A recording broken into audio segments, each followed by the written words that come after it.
ഞാനൊരു തീപ്പന്തമായി ആളിക്കത്തും എന്ന് പറഞ്ഞ പി അൻവർ അവസാനം കത്തിത്തീർന്നു. ഇനി വീട്ടിലിരിക്കും, അങ്ങാടിയിൽ കാണാം. ഇതാണ് പി അൻവർ ഒടുവിൽ പറഞ്ഞിരിക്കുന്നത്. വി സതീശൻ നയിക്കുന്ന UDF-ലേക്ക് ഞാനില്ല, മത്സരിക്കാനുമില്ല. മത്സരിക്കാൻ എൻ്റെ കയ്യിൽ പണമില്ല. എന്നെ ഒതുക്കാൻ, എന്നെ അവസാനിപ്പിക്കാൻ പിണറായിയുമായി കൂട്ടുചേർന്ന് ശ്രമിക്കുകയാണ് വി സതീശൻ. ഇങ്ങനെ രൂക്ഷ വിമർശനമാണ് വി സതീശനെതിരെ ഉന്നയിക്കുന്നത് പി അൻവർ. അതോടൊപ്പം അദ്ദേഹം ഉറപ്പിച്ചു പറയുന്നു, UDF സ്ഥാനാർത്ഥി നിലമ്പൂരിൽ ജയിക്കില്ല, പി അൻവർ ഇല്ലാതെ UDF-ന് ജയിക്കാൻ കഴിയില്ല എന്നുകൂടി പറയുന്നു പി അൻവർ. അദ്ദേഹത്തിന്റെ വാക്കുകൾ കേൾക്കാം. എന്താ അവര് പറയുന്നത്? ഞാൻ ഷൗക്കത്തിനെ അംഗീകരിച്ചില്ല, സ്ഥാനാർത്ഥിനെ അംഗീകരിച്ചില്ല. ഞാൻ എന്താ പറഞ്ഞത്? തലേ ദിവസം UDF നിർത്തുന്ന ഏത് സ്ഥാനാർത്ഥിയായാലും, അടിവരട്ടു ഏത് ചെകുത്താനായാലും നമ്മളെ പ്രയോഗമാണ്. ചെകുത്താൻ എന്ന് അത്തരം ഘട്ടത്തിൽ നമ്മൾ പ്രയോഗിക്കുന്ന ആരായാലും നിർബാധം എന്നർത്ഥം വരുന്ന വാക്കാ. ഞാൻ പറഞ്ഞതല്ലേ, 5 മാസമല്ലേ എന്നെ ഈ വാലിൽ കെട്ടി നടക്കുന്നത്. ഞാൻ എന്നെ UDF-ൽ കൂട്ടണമെന്ന് പറഞ്ഞു പോയതല്ല. UDF-ന്റെ ഉത്തരവാദിത്തപ്പെട്ട നേതാക്കന്മാര് എൻ്റെ കൂടെ വരണമെന്ന് പറഞ്ഞതാ. അതിന് മുൻകൈ എടുത്തത് ബഹുമാനപ്പെട്ട കുഞ്ഞാലിക്കുട്ടി സാഹിബാണ്. നിങ്ങൾ ഒറ്റക്കല്ല ഇനി പോരാടേണ്ടത്. ഈ നാട്ടിലെ അടിസ്ഥാനപരമായ പ്രശ്നങ്ങളാണ് നിങ്ങൾ പറയുന്നത്. നിങ്ങളെ കൂടെ ഞങ്ങളുണ്ട്, നിങ്ങളിങ്ങനെ ഒറ്റക്ക് പോരാടി മരിക്കേണ്ട വ്യക്തിയല്ല എന്ന് പറഞ്ഞ് UDF-മായി സഹകരിച്ച് പോകണമെന്ന് പറഞ്ഞത് അദ്ദേഹമാണ്, അദ്ദേഹം മാത്രമാണ്. ഇന്നും അദ്ദേഹം ഇതിനു വേണ്ടി ശ്രമിച്ചുകൊണ്ടിരിക്കുക. അറിയോ നിങ്ങൾക്ക്? അങ്ങനെ പോയതാ ഞാൻ. ആ പോയ എന്നെ ആ UDF-മായി യോജിപ്പിക്കാൻ പഠിച്ച പണി 18 അദ്ദേഹം നോക്കിയിട്ടു, പാണക്കാട് തങ്ങൾ ഉൾപ്പെടെ നോക്കിയിട്ടു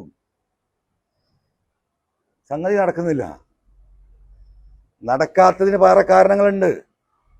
അതെനിക്ക് പറയാനുള്ളത് നിലമ്പൂരിലെ ജനങ്ങളോട്. അത് നമ്മൾ പിന്നീട് ആലോചിച്ച് പറയും. അപ്പൊ ഞാൻ അദ്ദേഹത്തോട് ഇന്നും പറഞ്ഞു, ദയവായി നിങ്ങൾ എനിക്ക് വേണ്ടി ദയവായി നിങ്ങൾ ആരും കാല് പിടിക്കരുത്. കോൺഗ്രസ് നേതൃത്വം ഒറ്റക്കെട്ടായി നിൽക്കുന്നു. UDF-ൽ ഞാൻ വരണം.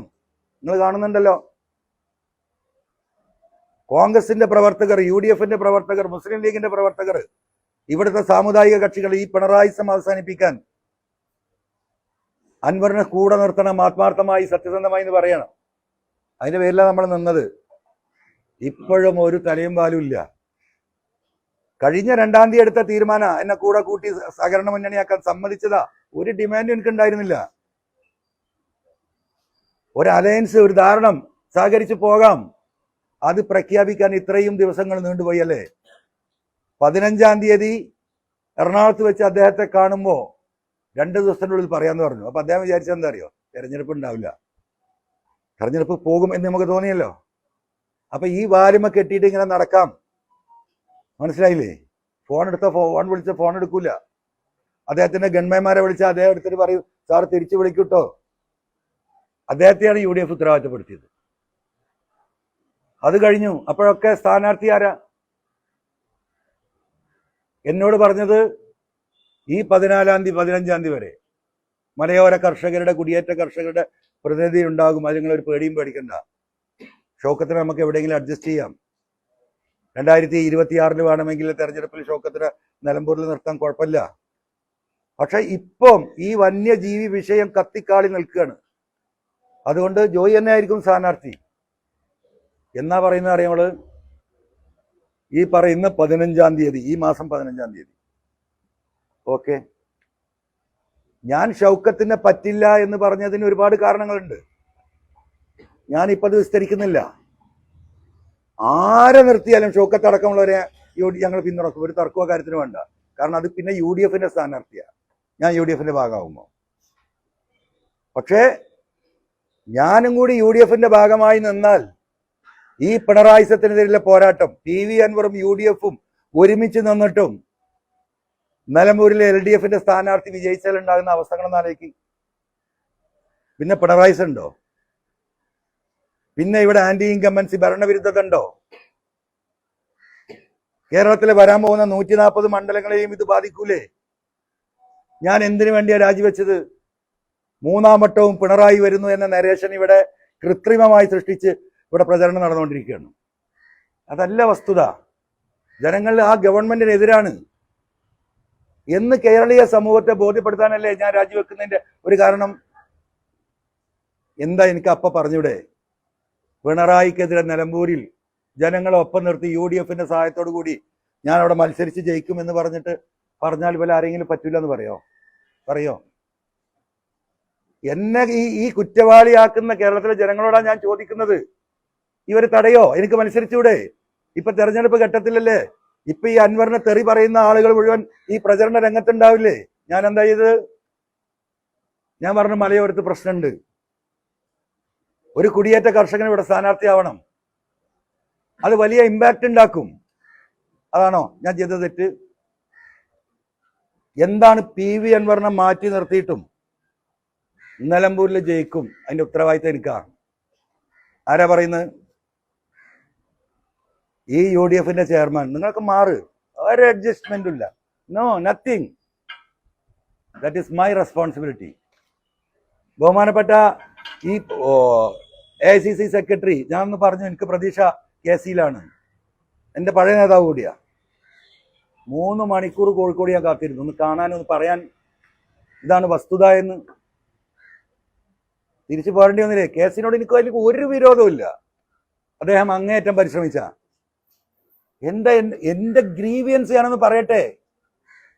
ക്ലാസ് ടീച്ചറോട് അഭിപ്രായ വ്യത്യാസം ഉണ്ടായ ഹെഡ്മാസ്റ്ററോടല്ലേ നമ്മൾ പറയാ. വില്ലേജ് ഓഫീസിൽ പ്രശ്നം ഉണ്ടായാൽ തഹസിൽദാരോട് പറയില്ലേ? തഹസിൽദാരോട് പറഞ്ഞിട്ട് പരിഹരിച്ചില്ലേ കളക്ടറോട് പറയില്ലേ? കളക്ടറോടും പറഞ്ഞിട്ട് പരിഹരിച്ചില്ലേ ചീഫ് സെക്രട്ടറിയോട് പറയില്ലേ? ആ ഒരു ചെറിയ നീതി. അഹങ്കാരത്തിന് കയ്യും കാലും വെക്കുക എന്ന് പറയും നമ്മളെ പണ്ടത്തെ ആളുകൾ. അവിടുന്ന് വിട്ടില്ലേ? എങ്ങോട്ടേക്കായി പോണത്?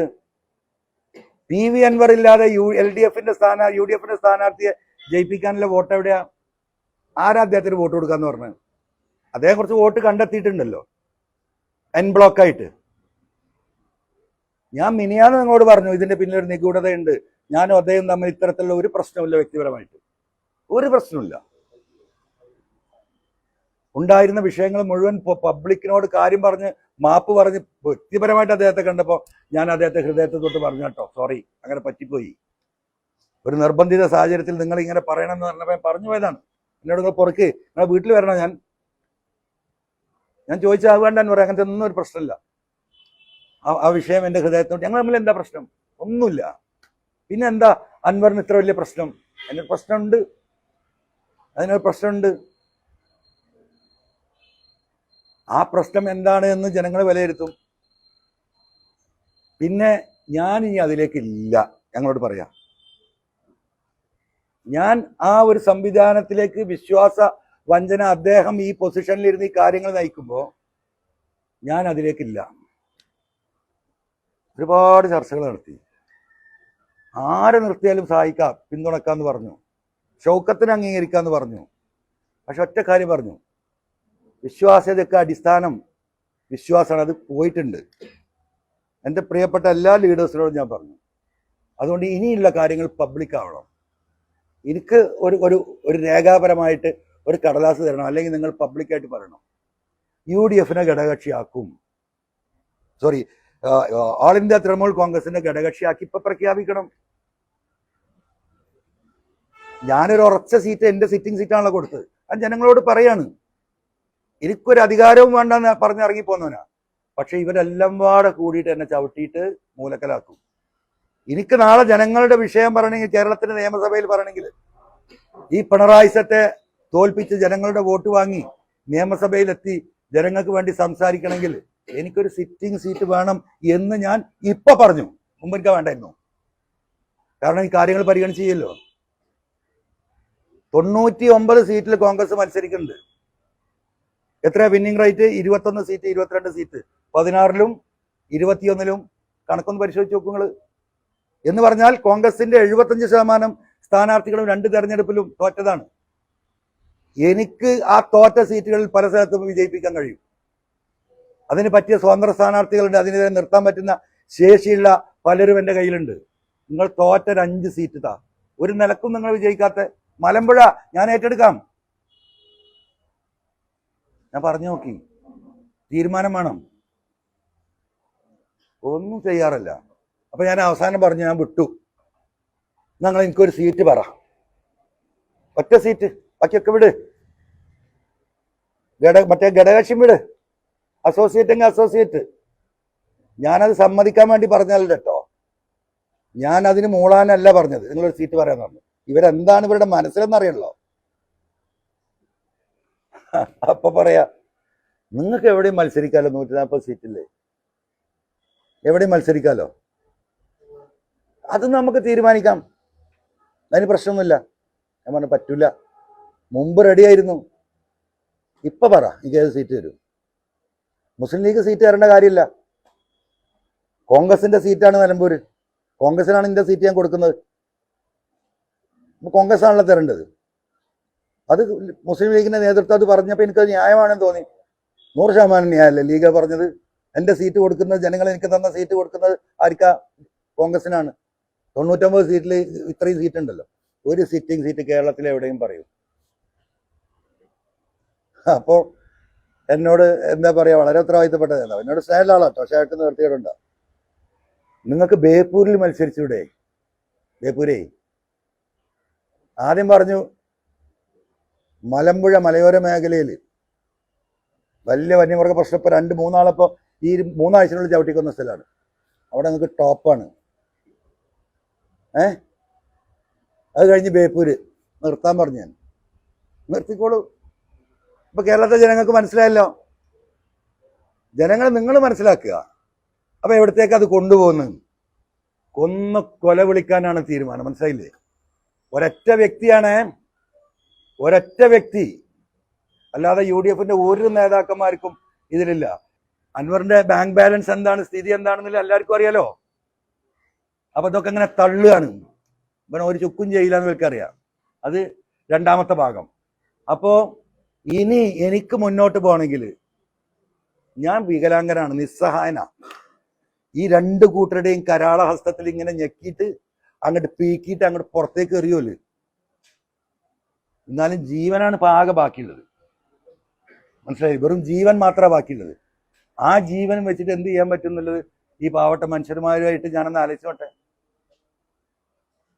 അതുകൊണ്ട് ഇപ്പം ഇതാണ് സ്ഥിതി. എനിക്ക് വേറെ ഒന്നും പറയാനില്ല. ജനങ്ങൾ ആലോചിക്കട്ടെ, തീരുമാനിക്കട്ടെ.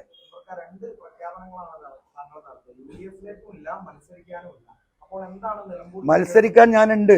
മത്സരിക്കാൻ 5 പൈസ ഇല്ല. മനസ്സിലായോ? എന്റെ കൂടെയുള്ള ഈ പാവപ്പെട്ട തൊഴിലാളികളാണ്. അപ്പൊ ടാപ്പിംഗ് തൊഴിലാളികളാണ് ഒരു വിഭാഗം വിളിച്ചത് വഴിക്കടവെന്ന്. അനുറാക്ക 3 ബൂത്തിന്റെ കാര്യം ഞങ്ങളേറ്റ്. ഞങ്ങളെ കൂട്ടത്തിലെ 4 എണ്ണത്തിനെ പുലി കടിച്ചു വന്ന്, ആന ചവിട്ടിക്കൊന്ന്. ഒരു മനുഷ്യനുണ്ടായിട്ടില്ല. ഈ പറഞ്ഞ ആരും ഞങ്ങൾ കണ്ടിട്ടില്ല. നേതാക്കന്മാർക്ക് താല്പര്യം ഉണ്ടാവും, ഓല് പോയിക്കോട്ടെ, ഞങ്ങൾ നിൽക്കാന്ന് പറയുന്നുണ്ട്. അപ്പൊ ഇതാണ് ഗതി. ഞാൻ എന്ത് ചെയ്യും? 100%. VD സതീശൻ മാത്രമല്ല, ആ VD സതീശന് എന്നോട് വ്യക്തിപരമായിട്ട് ഒരു അഭിപ്രായ വ്യത്യാസമില്ലെന്ന് എനിക്കറിയാം. പക്ഷെ അദ്ദേഹത്തിന്റെ പിന്നിൽ ഒരു ശക്തി പ്രവർത്തിക്കുന്നുണ്ട്.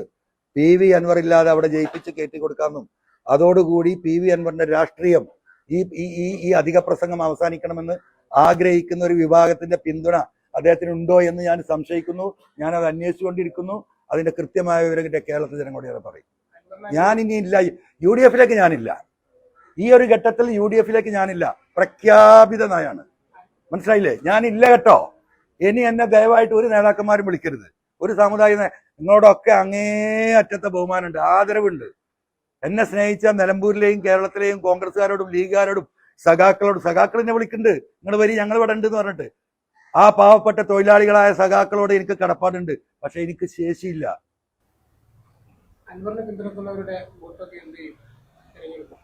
അതുപോലെ തീരുമാനിച്ചോട്ടെ, അതിന്റെ പ്രശ്നമല്ലല്ലോ. താങ്കളുടെ പ്രശ്നം ഇപ്പൊ അതാണ്. ഈ വോട്ട് എന്താവുന്നില്ലേ? ഞാൻ ഈ പറഞ്ഞില്ലേ, പച്ച മലയാളത്തിലല്ലേ ഇതൊക്കെ പറഞ്ഞത്. ഞാൻ വീട്ടിലിരിക്കും. ഈ കൊലയിലുണ്ടാവും ഞാൻ, അല്ലെങ്കിൽ ആ അങ്ങാടിയിലുണ്ടാവും. അങ്ങനെ സമാഹരിച്ച് തരാനുള്ള ആൾക്കാരൊന്നും എനിക്കില്ല. എല്ലാ മുതലാളിമാരും അപ്പുറത്തല്ലേ. ഈ ഓട്ടോറിക്ഷ തൊഴിലാളികളും ഈ കൈവണ്ടി വലിക്കണോലും ഈ റോട്ടിൽ കച്ചവടം ചെയ്യുന്ന ഈ എന്താ പറയാ, അവരല്ലേ അന്നും ഇന്നും എന്റെ കൂടെ ഉള്ളൂ. ഓലെടുത്ത് എവിടെയാ പണം? ഒരു ജീവിതത്തില് 2 അറ്റം മുട്ടിക്കാണ്. ഇപ്പൊ സകല നാട്ടിലും പനിയായി, മഴ തുടങ്ങിയിട്ട്. ഓൽക്കൊരു പാരാസെറ്റമോൾ വാങ്ങാൻ ശേഷിയില്ലാക്കുക. എനിക്ക് ധൈര്യമായിട്ട് ഇറങ്ങിപ്പോവാലോ. ഞാൻ ഒരു പൈസ ഈ ഗവൺമെന്റിന് 9 കൊല്ലത്തിനടുക്ക് വാങ്ങിയിട്ടില്ല. ഒരു പാരാസെറ്റമോൾ വാങ്ങാൻ PV അൻവർ വാങ്ങിയിട്ടില്ല. എനിക്കും കൂട്ടും കുടുംബം കുട്ടികളൊക്കെ ഉണ്ടല്ലോ. ഇവിടെ വിമാനവും കപ്പലും എന്താ പറയാ കോർപ്പറേറ്റുകളുമുള്ള MP മാരും MLA മാരും ഒക്കെ നാട്ടിലുണ്ടല്ലോ. ഓലൊക്കെ ചികിത്സക്ക് അമേരിക്കക്ക് പോവുക ഈ നാട്ടുകാരെ പൈസ വാങ്ങിയിട്ട്. അവിടെ ഈ വിഷയങ്ങൾ മുഴുവൻ ഉണ്ടാകും. ഇപ്പൊ ഞാൻ ബേബി പോയി കിടന്നില്ലേ ഒരാഴ്ച മുമ്പ്, നിങ്ങൾക്ക് അറിയാലോ. 77,000 റുപ്യ ഞാൻ ബില്ലടിച്ചിട്ടാ പോകുന്നത്. ഞാൻ റീഇംബേഴ്സ്മെന്റിന് ഇന്ന് വരെ വെല്ലുവിളിക്കുക വല്ല കൊണ്ടിട്ട കണക്കുണ്ടോന്ന്. മറ്റോലോ കാലിന് ചെറിയൊരു മുട്ടുവേദന ഉണ്ടായ അമേരിക്കയിൽ പോയിട്ട് പരിശോധിക്കണം അല്ലേ? ആരാ പോണ്? വിമാനമുണ്ട്, ഓന് കപ്പലുണ്ട്, സ്വന്തമായിട്ട് വിമാനത്തിൽ വേണമെങ്കിൽ പോവാം.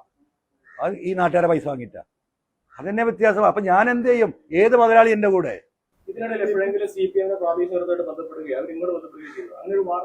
അതിന് വേറെ തന്തൊക്കെ എനിക്കണം, വേറെ തന്തൊക്കെ എനിക്കണം.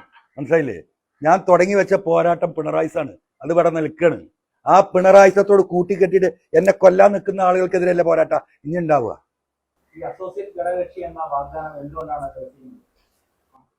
മലയാളമല്ലേ മാഷ ഇവിടെ പറഞ്ഞ്? നിങ്ങൾ ഈ ഫോണിൽ അയച്ചു വിടുന്ന ക്വസ്റ്റ്യൻ ചോദിക്കാൻ നിൽക്കുക. ഓക്കെ, ഇല്ലല്ല, അവസാനിച്ചു. എനിക്കിനി ഒന്നും പറയാനല്ല, പറയാനൊക്കെ പറഞ്ഞു.